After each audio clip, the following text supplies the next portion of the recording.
यदि एक दिन में माखन कम भी खाता ना उदो तो दुनिया भर के वैद्यों को मां इकट्ठा करके कहने लगी, अरे मेरे लाला को का भयो, अरे देखो मेरे लाला को का भयो, इसका स्वास्थ्य कैसे खराब भयो। ऐसी माँ का प्रभाव, ऐसी माँ की ममता को मैं कैसे भूल जाऊं उदो। बार बार प्रयास करने से भी उस माँ की ममता को मैं नहीं भुला पा रहा हूं। कौन मुख धोवे ताते जल, अचरन पहुंच सवारे उधो।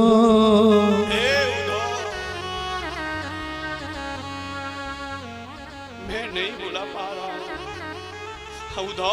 तुम तो मेरे मित्र हो ना, मेरे साथ पढ़े हो ना, मेरा स्वभाव जानते हो ना, तो तुम जाओ ना एक बार वृंदावन और ब्रजवासियों को, भोले भाले ब्रजवासियों को मेरा समाचार दो ना, उनको बताओ ना मेरे बारे में कि मैं सह कुशल हूं, और ब्रजवासियों का समाचार लेकर के आओ, उनको देखो कि उनकी दशा क्या है। तवई सूरत आवे या ब्रज की, मेरे नैना नीर बहाए। तवई सूरत आवे या ब्रज की, मेरे नैना नीर बहाए। हे उद्धव, मुझे दुख इस बात का होता है कि मैंने उन भोले भाले ब्रजवासियों से झूठ कहा। अरे मुझे बरसों तक जाना ही नहीं था तो मैंने उनको परसों के आने के लिए क्यों कहा। बस यही बात मुझे दिन भर कचोटते रहती है और भोले भाले ब्रजवासियों की याद दिलाती रहती है। उद्धव, तुम जाओ ना, अरे ब्रज में जाकर के उन भोले भाले ब्रजवासियों से पूछो ना उनका हाल क्या है। धर्म प्रेमी उधर ब्रजवासियों की तरफ देखा जाए तो प्रातः काल 4 बजे ब्रजवासी उसी रास्ते पर बैठ जाते, उसी गैल पर बैठ जाते जिस रास्ते पर कृष्ण रथ पर सवार होकर के गए थे। सुबह भोर 4 बजे बैठ जाते, सायं काल तक, जब तक दिन छुपता नहीं था तब तक टकटकी लगाए वृक्षों पर चढ़कर कर देखते रहते कि कृष्ण आज आ रहे होगो, लाला आज आ रहे होगो, कृष्ण आज आएगो, कृष्ण आज आएगो। ऐसी ब्रजवासियों की आशा।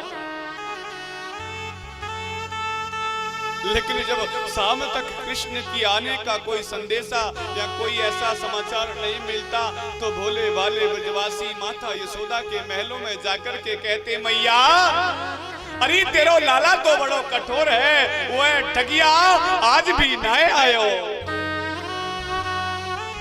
धर्म प्रेमी ऐसा ताना मार करके माँ के दरवाजे से जाते थे तो माँ की आंखों की शक्तियां भी रो रो करके कमजोर हो गई है। माँ गोल वालों को देख भी नहीं पा रही है। ऐसी दशा माँ यशोदा की।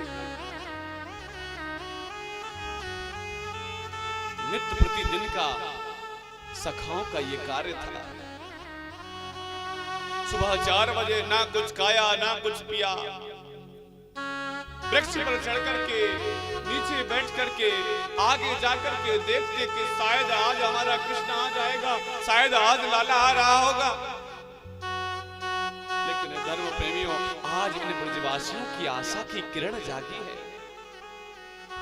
देखा कि वही रथ आ रहा है जिस रथ को कृष्ण लेकर के गए थे, जिस रथ पर बैठ करके, और रथ पर वही ध्वजा लगी हुई है जो ध्वजा कृष्ण के रथ पर जाते समय लगी हुई थी।